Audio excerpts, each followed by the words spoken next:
पर बहरहाल इन फील्ड खे रखी करे इन में इन थे इन में अर्न करे त मतलब छा चांसेस आहिनि हो करे सके तो सर्वाइव या न? ॾिसो इन में पहिरियों त इहो आहे जो हिकिड़ो मां कॉन्सेप्ट ठाहियो हुयो लोग क्या कहेंगे। हाँ अगर मां सिंधी में चवां त माण्हू छा चवंदा, त इहो वाकई में शुरूआत ईअं ई थी त माण्हू छा चवंदा त यार हे छा करे थो, माना हेॾी एज जो माण्हू वरी पपेट खणी वेठो आहे, छा मिलंदो हिन मां। पर मूंखे अमी चयो त अमी जा लफ़्ज़ हुया त बेटा तव्हां कंहिं ॿिए जे चेहरे ते अगरि मुस्कुराहट था खणी अचो त उहो सदका जारी आहे।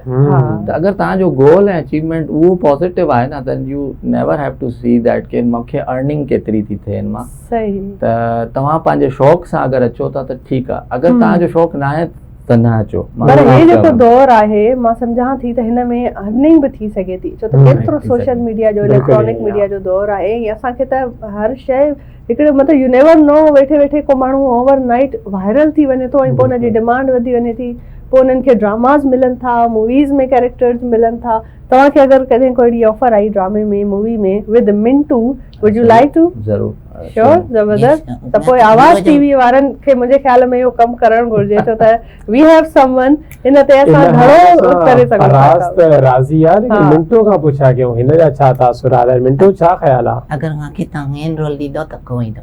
हालो तव्हांखे मेन रोल ॾींदासीं त असांखे हिकु हीरोइन जहिड़ी तव्हां जहिड़ी खपंदी, पोइ छा कयूं? उहो हे करे ईंदो बंदोबस्तु। हाँ इहा बि ॻाल्हि आहे, बिल्कुलु इहा सुठी ॻाल्हि आहे। फराज़ वटि सभई सॉल्यूशंस मौजूद आहिनि। पर मुंहिंजे ख्याल में जीअं ज़ाहिर आहे असां अक्सर कमु कंदा आहियूं, सोशल मीडिया जो बि दौर आहे त माण्हुनि खे हिन शइ जी घुर्ज आहे, हिकिड़ो सीरियस कॉन्टेंट असां वटि।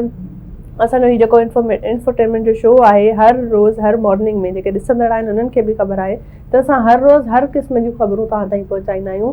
कहिड़ा कहिड़ा वाक़िया थियनि था, कहिड़ा कहिड़ा ज़ुल्म थियनि था, इकोनॉमिक वैल्यू असांजी पंहिंजी जाइ ते, वर्ल्ड वाइड पाकिस्तान हिकिड़ो अलॻि चैलेंज फेस करे थो पियो, नौजवाननि खे पढ़ाईअ जा मसइला आहिनि, रोज़गार जा मसइला आहिनि।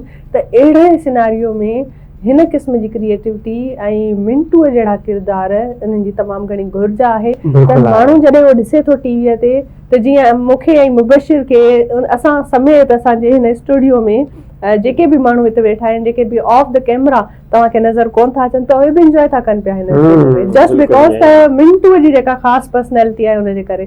त मां सम्झां थी इहा ॾाढी ज़रूरी आहे। असां वटि असां स्क्रीन ते अहिड़ा कम अहिड़ी क्रिएटिविटी बि ॾेखारियूं त माण्हू कुझु मिंट जे लाइ सही पर पंहिंजूं मुसीबतूं असां लाइ ख़ुशी जी ॻाल्हि इहा आहे त सिंध जा माण्हू असांखे अॻिते नज़र अची रहिया आहिनि, सिंधी माण्हू अॻिते नज़र अची रहिया आहिनि, उन्हनि खे सपोर्ट करणु यकीनन असांजो फर्ज़ आहे। ॻाल्हियुनि जो सिलसिलो जारी रहंदो। मिंटू असां सां गॾु मौजूद आहे। ब्रेक जो टाइम थी वियो आहे, न्यूज़ ब्रेक। पर मिंटू वठो, मिंटू प्लीज न्यूज़ ब्रेक वठो यार, तव्हां हिन कैमरा में प्लीज।